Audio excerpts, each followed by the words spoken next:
নমস্কার বাবুরা, কেমন আছেন?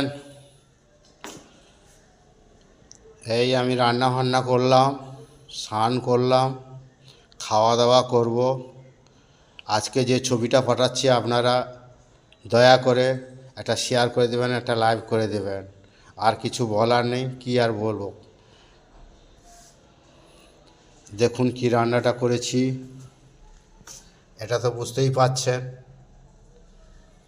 আর এটা করেছি পুঁই শাক আর কুমড়ো আর আলু দিয়ে ছাঁচড়া বানিয়েছি।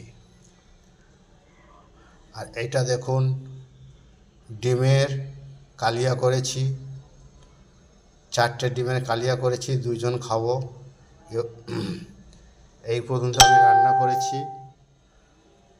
স্নান হয়ে গেছে, একজনের জন্য আমি বসে আছি, উনি এলে খাওয়া দাওয়া করব। তাহলে ঠিক আছে বাবুরা, আপনারা ভালো থাকুন, আমিও ভালো থাকি। আজকে যে মেনুটা করেছি বলে তো পাঠিয়ে দিলাম। এই পর্যন্ত ছাড়ছি, আপনারা ভালো থাকুন, খাওয়া দাওয়া করি, খিদে পেয়ে গেছে।